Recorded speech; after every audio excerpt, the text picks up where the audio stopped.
Vous êtes chez Dimbi TV News. Abonnez-vous sur Dimbi TV News. Abonnez-vous sur Dimbi TV News.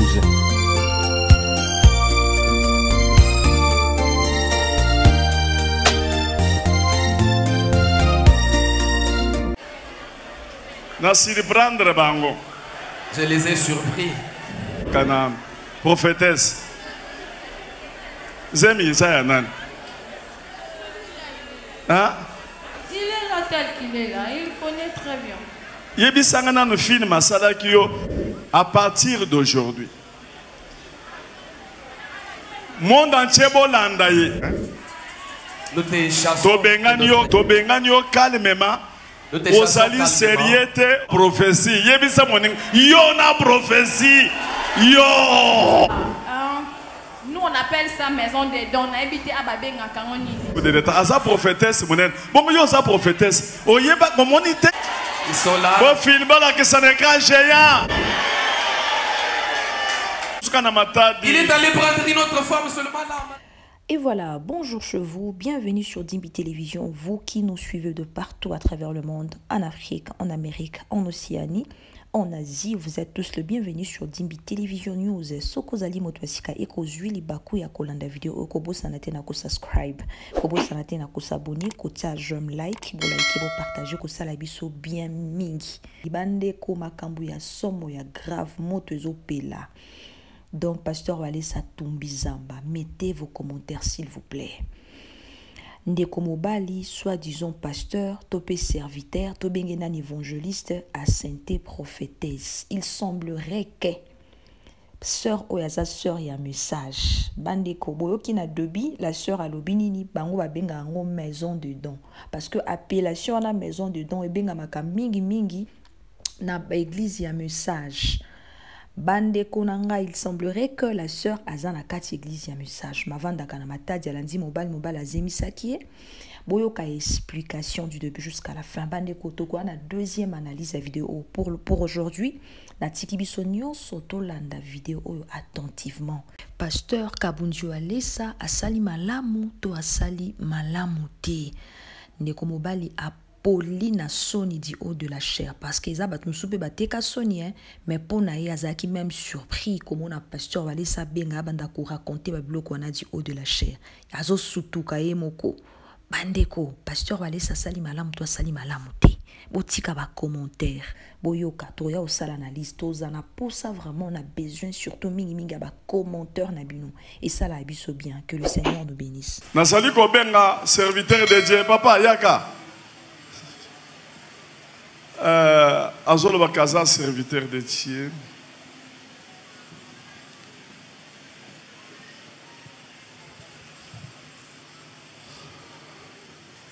Monsieur, Mata Oboye, merci.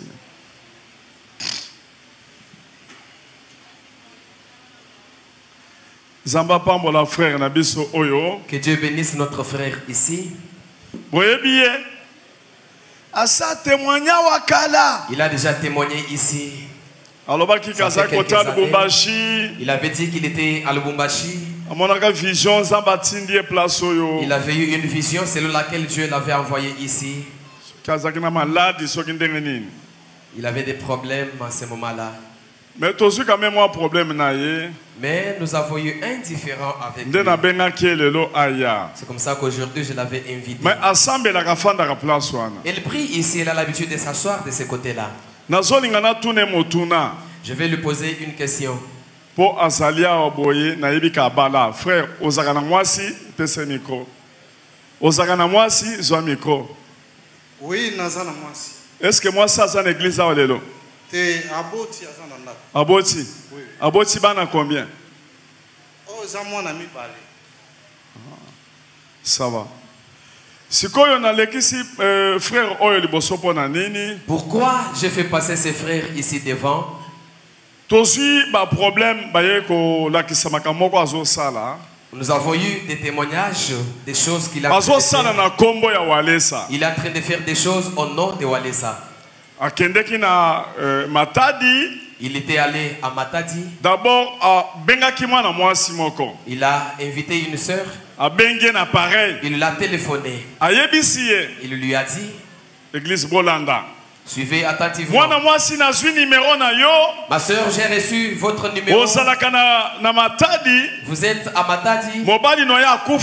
Votre mari était déjà décédé. Dieu m'envoie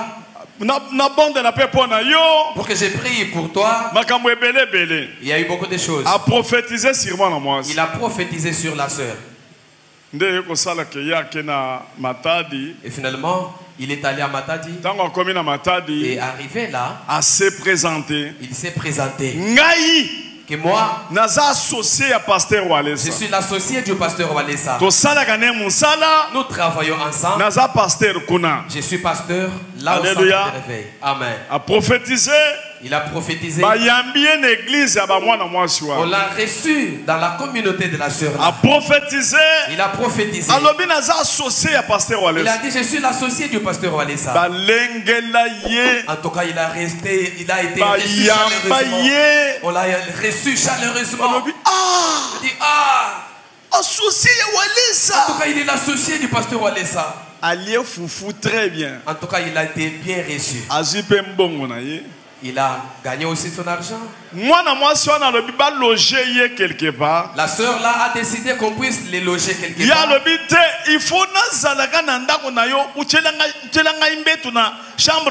Il a dit non, ne me logez pas ailleurs, je dois passer nuit dans votre maison. Vous aménagez un lit quelque part là.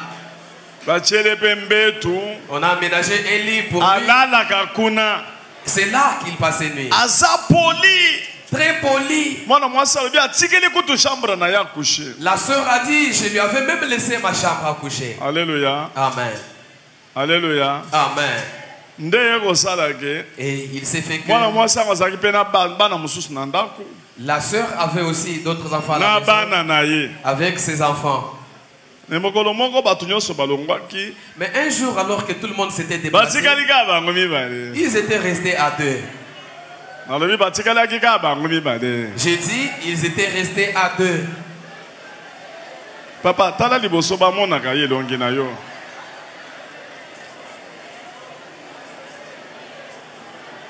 Nazali ko senga na mwana mwasi ango akoko yawa. Je demande à la sœur de passer ici devant.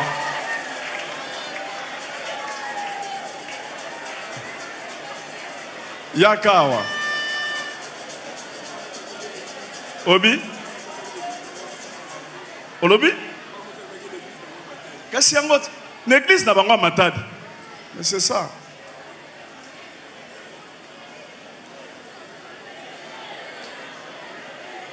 Moi, c'est une prophétesse. La sœur en question est prophétesse.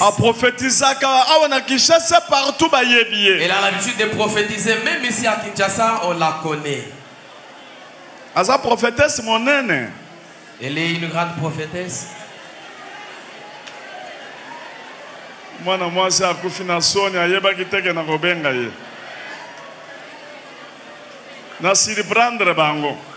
Je les ai surpris. Ils ne s'y attendaient pas.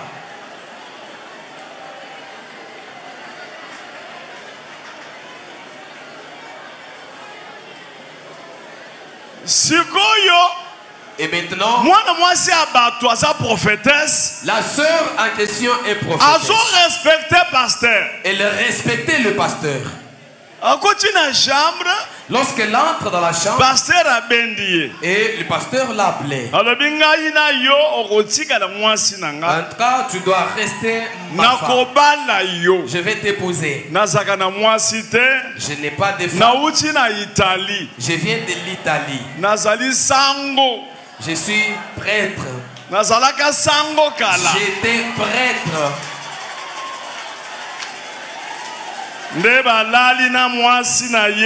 C'est comme ça qu'on a passé la nuit ensemble. Directement, la femme est tombée enceinte.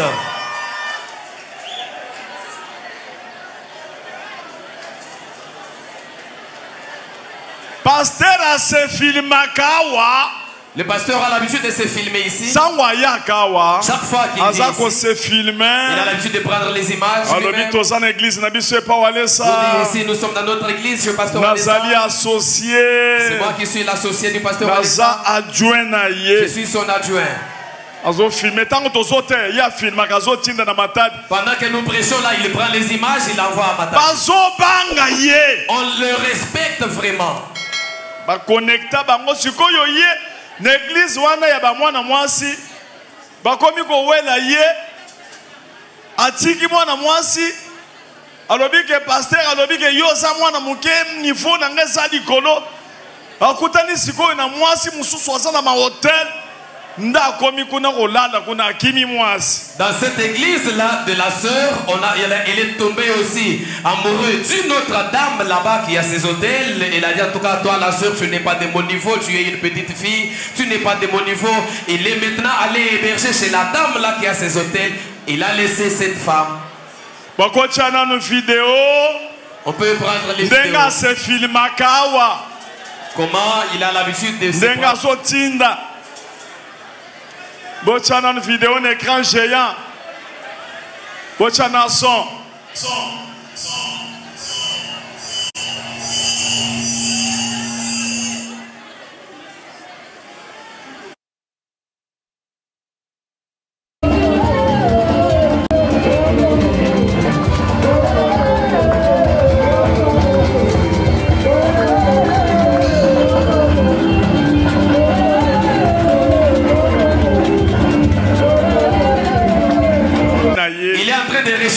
Son mari. Il a dit mon mari venait de décéder. Je pensais qu'avec celui-ci on pouvait faire la vie. Je l'ai vu sérieux. Mais il est allé prendre une autre femme seulement là à Matadi.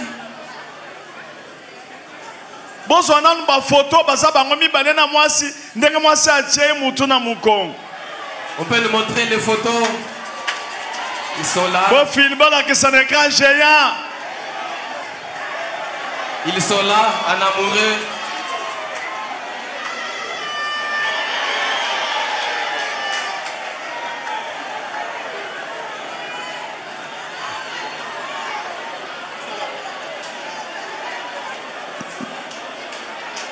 Bon, ça la aventure, mais l'autre ont salopé aventure. Vous avez l'habitude de faire des aventures aujourd'hui. C'est nous qui vous faisons des aventures aujourd'hui. Moi, si a connecté. La sœur l'a connecté. Moi, si a connecté dans ma relation, il y a du colo, il y a niveau, il y a du colo, il y a commis P1. A commis quoi interpréter. Alobaka munokoni na alobaka. Fandana na nazemi kwa. La sœur l'a connecté. Yaba Italie alobaka. Fais ça dans le micro. Olobi? Alba presque balangue nyos. Alobaka balangue nyos. Oui. Alobaka anglais? Alba anglais, alobaka italien. Italien? Alba espagnol, alba balangue belé ninga sawana.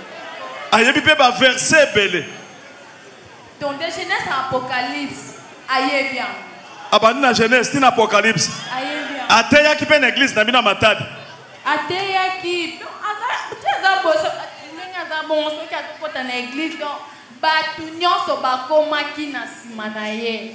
Puisque comme bayokaki aza associé à pasteur Walesa, ngape na tikalaka komona ye te comme tant on a filaki mobile. Abanda ko benga na téléphone pour me dire que non, azaki na ngomba, asala 40 jours ya prière, nde kuna ba pesa ki ekombo na ngai pa Nzambe et puis numéro na ngai ya téléphone. Abanda ko consoler na ba verset biblique à côté ya ngai ayeko donc a déterminer qui vit na ngai ndenge na. A déterminer fi na nyos. Fi na ngai pena ndenge na bibaka. C'est toi qui viens donner les messages chez maman Marthe. Nyonso wana alobela ngai. Telema wa. Alobela ngai ngo et c'est comme ça que je l'ai confirmé que Azaki Musala Nzambe vraiment ya so. Après 2 mois, to banda abanaka kobenga. Bolanda nanu. Telema nanu. Tu peux ce micro. Zala l'aise loba. Abanaka toujours kobenga na téléphone après ay koloba. Comment il peut kosenga o aso na baboti na ngai. Après 2 mois, le bon non, je vais demander la permission au travail. Comme ça, je vais venir à Matadi pour rendre visite physiquement comme ça. Comme on ne se connaît pas. Nengewana aya Matadi, Toyamba qui est comme un serviteur de Dieu. Et on a trouvé en lui que c'est un serviteur parce que tout le monde a été humble. Humble. Et puis, trop vraiment respecté. Il respecte vraiment beaucoup les gens. Tu as micro bien, Loba. Les marquages collés, donc on a évité. Et donc, je ne sais pas, personne n'a pas croire qu'à cause de la montagne. Et même moi-même, j'ai toujours des doutes jusqu'à présent. Parce que tant que je confiance, donc tout le monde disait que l'espérance, mais quand même le Seigneur t'a encore béni. Tout le monde a bénédiction, c'est tout le monde qui disait ça. Même dans l'église, on est comment qu'il y a ma case. À qui place dans l'église, comme il y a combo, il y a pasteur Wallace, et puis on a trouvé en lui comme la prophétise à ma case, il peut dire à prophétise à ma case. Mais non, pas prophétie. Yo na prophétie. Yo. Prophétie, ça m'a bête, mais va aventir, ça est belé. On ne refuse pas des prophéties, mais faites très attention parce qu'il y a beaucoup d'aventures. Loba maman. Oui, et puis moi je l'ai posé. Tu as mis combien de messieurs? Natuna qui est aux hommes le bonon, Naza marié, puisque biso na église ou à l'est des alaka. Ce qui n'est pas mon bal à l'ingabala et Sengeli Bakota. Nous on appelle ça maison des dons. On a habité à Babenga Kangoni. L'intercession. Intercession, faut Zambalo, parce que moi, Souana Yene faut balato yete. Alors, il passe là qui 3 ans na fiancé naie assemble la capiawa. Tisuka na ngo baye ko bota mwana mais à chaque fois on a ko kota na kati ya maison des dons intercession plutôt. Nzamba so lo baka ke no bakoki ko bala na te puisque moi sona za moi si na été. Et bakota ki pe papa walesa lobi non okoki ko bala na moi sona te. Donc mais alors qui que c'est comme ça il est venu me fiancer Natala qui n'a pas na musapinanga awa il a même fixé le date de mariage avant ba facture ya libala ndeka. Après il est venu encore pour des aventures comme kolinga ser na biso moko ye pas avec mais comme on bani atikela ye ba hôtel donc ya mana le bela mono pasteur na biso mutazo le bela ye alinga moi sona parce que yenda za mukolonga na za moi mke. Mais cependant, na kata ba document na ngati na présidence yebani ke ngana ye toza officiellement marié parce que tamu et comme qui na moment fallait na za musala na présidence na kata ba document na ngai kuna tam na so remplir tam pas otini la ba document à partir Matadi pour na remplir ya zala ki na Matadi et c'est comme ça na ba kombo ya bana na ye ba eza na kata ya ba document na ngakuna na ye moko donc c'est reconnu. Là-bas, c'est comme si on était déjà marié, mais on a toujours confondu, non, photo pas rapide. Libala, donc, fiançailles était, déjà, on a commencé à zémi, on a lobby car non, moi je suis un serviteur, il fallait pas batoubayer, il faut tout ça, libala rapide. Na rapidité, on a eu Kolande la makama musala, on a Kinshasa, pendant qu'il a mené la makama musala. C'est chaque jour, donc il venait là où moi j'étais. J'étais chez une conseillère du chef de l'État. Ah ouais, quand chef de l'État. Asa prophétesse, mon bon, yo sa prophétesse. Oyeba, mon ité que oya zandok. Il prophétesse le banane. Le Seigneur montrait des choses, il est mal chez lui, donc ailleurs il trop.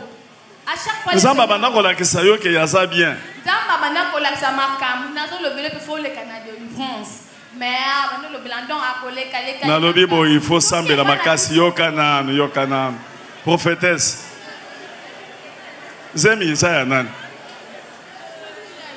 Hein? Il est là tel qu'il est là, il connaît très bien. Yebi sangana no film masala ki yo tango tigela ke chambre tango okoti na ndako.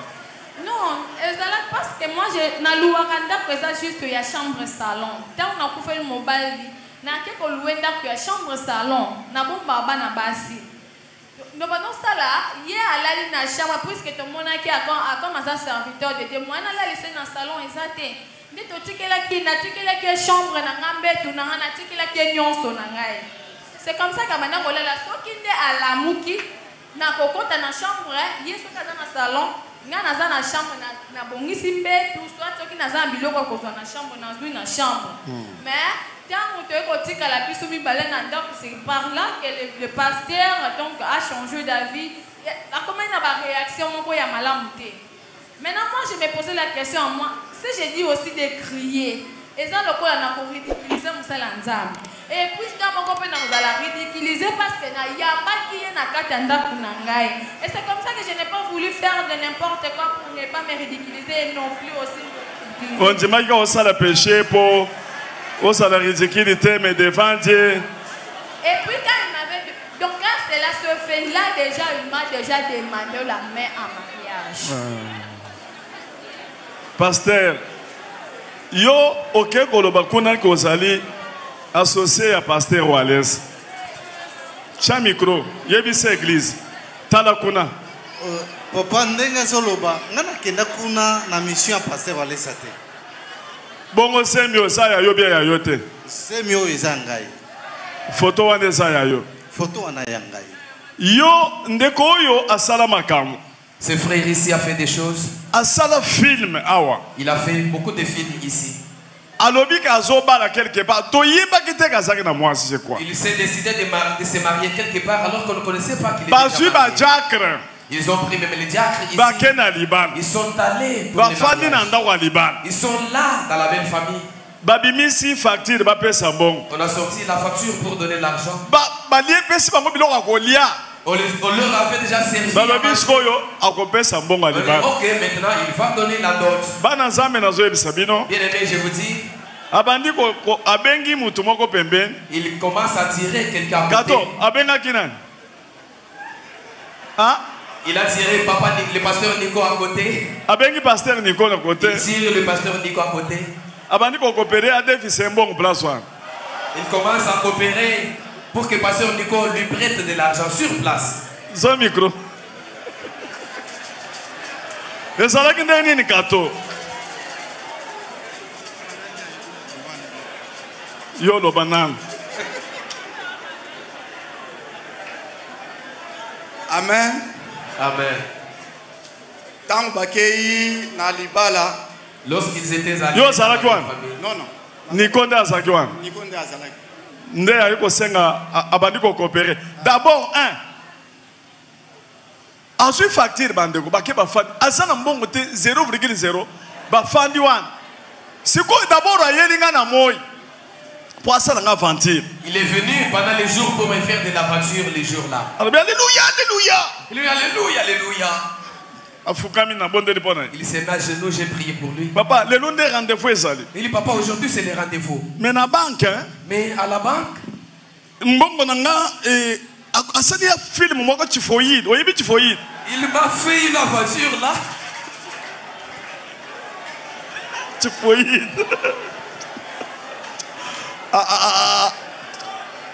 Nga yoyo Saint-Esprit ezali yo ke ndiko sala nga aventure. Asali yalbi papa mbongo nanga compte sike ekoti balobi ka lundi nde na kozwa mbongo. Donc nazo lingo pesa kaka $5,000. Donc lundi na yemba na moko na wana lati veste bien na cravate Nathalie ngbe mwe.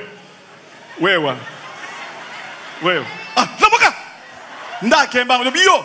Uzamu yibi. Ndakimi. D'abord maman Angèle Nzamba Pambola. Tant on est quoi apesaka témoignage jour wana. Le jour où maman, où il a donné les témoignages, les premiers jours là. Tolobaki na ye apesa continuer na témoignage. On avait décidé de continuer avec les témoignages. Les Samba la kisi maman Angèle. et Dieu a montré à maman Angèle. Ayebi singa. Maman Angèle m'a dit, Papa, na moni Jésus azo yebisanga. papa, je vois Jésus qui me dit, Muto aleka ki liboso l'église. cet homme qui est passé devant Aza l'église, muyibi, c'est un voleur, aza lukuta. c'est un menteur. Ameka kopusa na pembeni na yote. Il ne s'approche pas auprès de vous. OK, c'était prévu pour azoloba bien. Alors qu'il avait bien préparé son Aza témoignage. lukuta ya poli. Il a conçu son mensonge poliment. Soki akosi yo. S'il te trompe, Okokwa eneti maman prophétesse. tu vas tomber comme la maman prophétesse. Maman prophétesse Azana Zemi. Maman prophétesse aujourd'hui elle est si ko décision ni nozana mutu ango azalukuta azana mwasi yo banda kolelo lobi maman prophétesse ayeba kiteke tokolekisa bango liboso ye na benga ke na butu frère yaka oyebisaki nga ke 8 mois ba pesi mbongo tene siko salaka yaka tokuta na prière bi papa na zoya na sali tifoyide.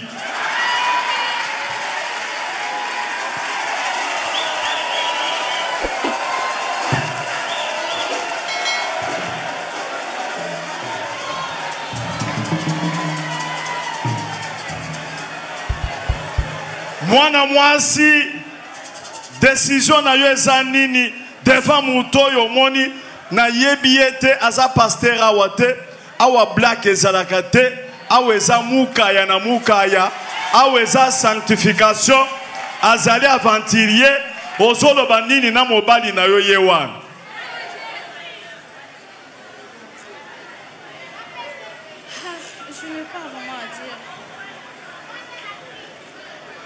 Juste le faire arrêter. Olobi? Osokangisaye.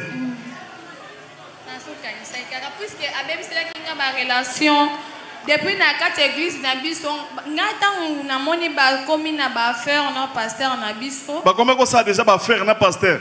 Oui.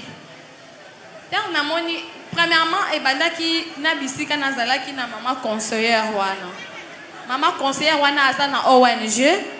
Pendant qu'ils ont ça document on a eu ça qui a ONG document complet et tu as comment maintenant à $800 mais tant que comme na tour ba pasteur na biso a débordé des bisika na ngana to bandai ko zwa mana na bise non au moins mbonga bana nzambe ko koliango kaka boyete le bande nzambe amona kata Jésus Christ. Donc on sait na ba faire na yo a comment yenda kotaki na ba faire puisque comme ba italien ba yaki na présidence ya ki na ko interpréter ba italien na bazaki na posa ya ko investir na bateau bazana ba mabele bazana bazamba alors na yenda yeko donc à combien interprète bateau yenda a interpréter selon ce qu'il nous a dit parce que nga ba zela na zela makamo ebele osolo bese ebele pozo tanga biloko ebele nga na lobi na yo yewo yo okosana nini okozwa yebo kende na ya pesa monga libala. Jamais dernier yo comme Nazem. Non, je vais mettre au monde, je lui donne son enfant. Je ne peux pas garder chez moi un enfant bâtard, non. Mais moi, na libungu na yo ndengeni ni ako moi. Il accepte que non, il a une femme. Chaque fois na banda ko yebisa na mona moi si moko chaque fois ça va paraître liboso na yo. Azo wanga na ngwa à tout prix. Non, moi je n'ai pas une femme. Ça va. Frère de Kamweza Boye. À partir d'aujourd'hui, monde entier bolanda ye boye bakende koyo asala kanangate. Le monde entier devait bien suivre que ses frères ne travaillent aucunement avec moi. Et puis azaye mokote baza aventurier belé bazo tambola na komona. Il n'est pas seul, il y a beaucoup d'aventuriers qui marchent avec mon nom. Ba yebisinga ba monaki mususu na poma teta zote batu ebele. Alors bien à travailler quand on m'a informé qu'on a aperçu quelqu'un d'autre sur le pont Matete qui est en train de prêcher, entouré de beaucoup de personnes, mais il prêchait. Et puis mon sous soit se rebellé pas Billy Kuna Nandili, ba comportement ya mabe a fongo l'église na zone Kinshasa, awa commune à Kinshasa, beaucoup chapé longinaye. Il y a aussi quelqu'un d'autre qui s'est rebellé à l'église du pasteur Billy Andjili. Il est venu maintenant implanter une église. Il est comme on a un prophète Dani, un grand géant. Il est là, on l'appelle prophète Dani. Il travaille avec le pasteur Billy Andjili. Il s'est rebellé là-bas. Et aujourd'hui, il est venu implanter l'église. Na Kalembelembe numéro 118. Boye Bake, Azanangaïte, a commis centre de réveil spirituel. Et Zalingaïte, Bazaba Ventilier, Bakozwaka, comment Nangaïba marchander. Vous devez savoir que cette église-là qui est sur Kalembelembe n'est pas l'église du centre de réveil spirituel. C'est un aventurier tout simplement qui cherche à marchander avec le nom de Wadessa. Bayake panangai na yambi bangona serviteur moko mpese bango biloko kolia mo hamburger de balier tala kaka yewana fani côté azuka photo nanga wan nde bakomi kotambisa lourd mwam. À partir d'aujourd'hui batu bazwaka sous photo nanga pamba te. Amen. Bazo sa photo Bakeko marchander. Amen. Ils étaient venus chez moi à la maison. Après les avoir reçus, on les a offert à manger. Et il a profité pour prendre la photo avec moi. Et avec cette photo, il commence à marchander. Désormais, je mets en garde les gardes. Que personne ne puisse prendre la photo avec moi sans que je le sache. Et puis, afandaki na kiti moko zawana munene afandi na kiti bapese moi eloko alia. Loko la bayaki na mutu moko na yebaki. Aliye pas profitaki talandenga fande pananga. Wana zo branché partout. Ah ouais, c'est pas Walesa. Ici, c'est dans le salon de Walesa. Comme il accompagnait quelqu'un que je connaissais bien, que j'avais reçu, il en a aussi profité pour prendre ces photos-là. Maintenant, il commence à marchander. Ndeko tobengani yo l'église, hein? Nous te chassons. Tobengani yo kitsa maboko na se. Tobengani yo calmement. Ozali sérieux, ozali oza moins sérieux.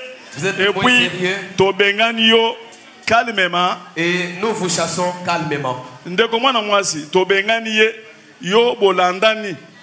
Oke ko kangise soki libanda bo kende ko samba. Awa tobengani yo église tala elongi na ye.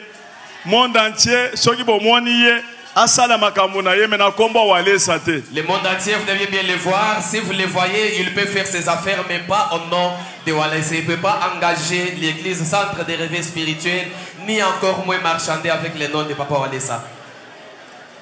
Ça va. Bima di banda kende. Kende soit Bible na yo. Mwana mwasi. Landa ye.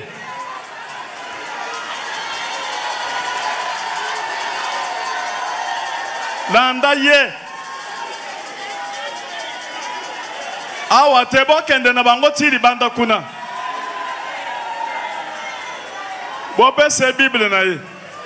Sécurité bo aider bango li banda.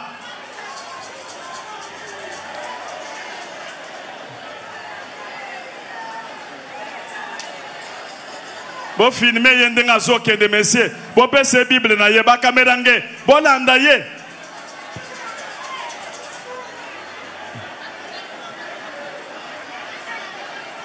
Bon pese Bible, bon brutaliser yete, mutua simba yete, bakene ne malembe, mwana mwasi alanda poko yako kima, bakuta na libanda na sécurité bo salawan.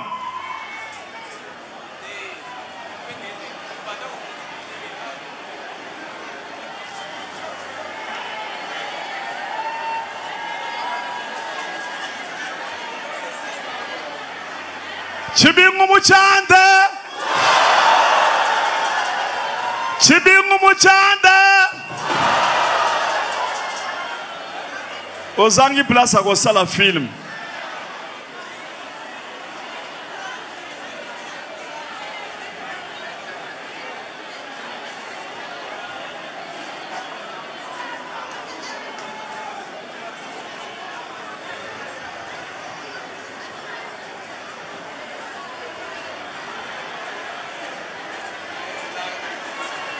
Moto asimba yete.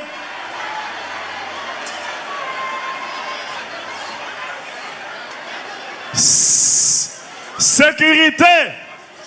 Bo fandi sabango na suka kuna. Bo ranger makambo ango. Bo garder mobali wana bien. Akima mwana mwasi ango te. Et puis mwana mwasi ango basala nemi balete akoye ko salika moko boy. Ou bien bête mbata na jifuan. Bon gardez moi na mwasi aza troublé. Ayeba kite ke mobali azandenge wan. Auti na matadi ayeko luka mobali na ye. Tanana nba aventure. Na bino pe na prophétesse. Au monde a gâté ka ko prophétiser.